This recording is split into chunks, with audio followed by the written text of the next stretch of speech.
The Indian subcontinent is a massive natural fortress.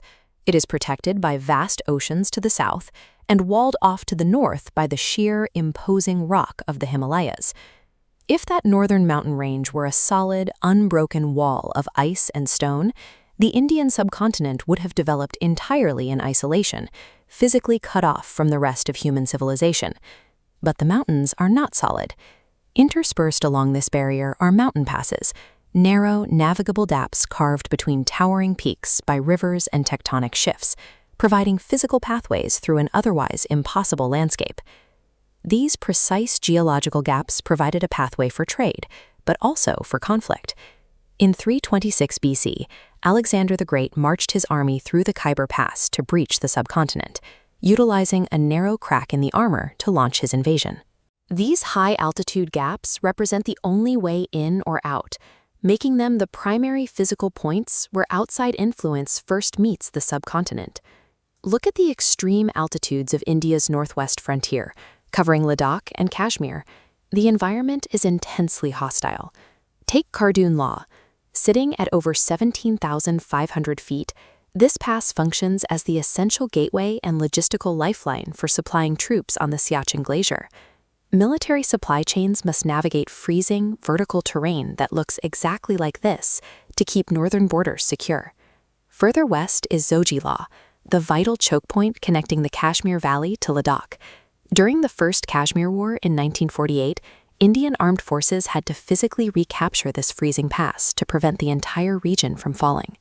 Up here in the northwest, a mountain pass is a required artery for military survival. Moving southeast along the Himalayas, the landscape shifts as we enter Himachal Pradesh and Uttarakhand. Look at Shipki Law. The Sutlej River flows straight into India from Tibet, naturally carving a corridor right through the rock. Then there is Lipu Lake in Uttarakhand. This is a highly complex geographical trijunction where the borders of India, China, and Nepal all collide at a single point. For centuries, pilgrims have walked this exact route to reach Mount Kailash. Today, the southern territory of this same pass is the epicenter of intense geopolitical friction and territorial disputes between India and Nepal. These central doorways show how a single stretch of rock can simultaneously operate as a sacred route of faith and a highly volatile zone of modern border conflict. Jumping across to the eastern frontier, we find the critical passes of Sikkim and Arunachal Pradesh. At Nathula, goods still flow back and forth through this high-altitude corridor between India and China, but this trade happens under heavy watch. Both sides maintain a massive, deeply entrenched military presence mere meters apart at these high-altitude crossings. The catastrophic vulnerability of these eastern gaps was exposed in 1962, when the Chinese army utilized passes like Bomdarla to pour troops directly into Indian territory during the Sino-Indian War. On the eastern front, mountain passes dictate the economic lifelines of international trade and the stark realities of national defense. It's easy to assume these geographical choke points only exist on international borders, but mountain passes dictate power deep within India's interior peninsula as well.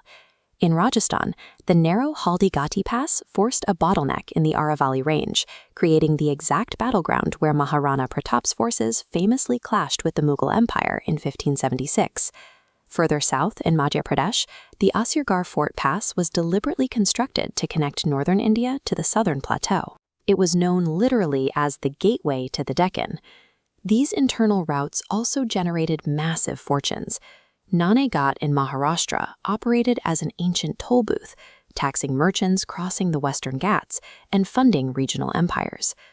While Himalayan passes defended the subcontinent from the outside, these internal geological arteries functioned as the dominant transit points for the wealth and armies that built domestic empires. Viewed as a complete system, the map of India reveals an interconnected network of critical gaps that define the movement of the entire region. And these passes are actively evolving. Modern engineering projects like the under-construction Zojila Tunnel are drilling straight through the rock to conquer the winter snows and keep these specific routes open year-round. Yet, despite our technology, these narrow valleys remain the primary flashpoints for ongoing border standoffs. Human instinct is to look at the massive mountains on a map, But to truly understand the flow of history, war, and trade, you have to look at the empty spaces in between.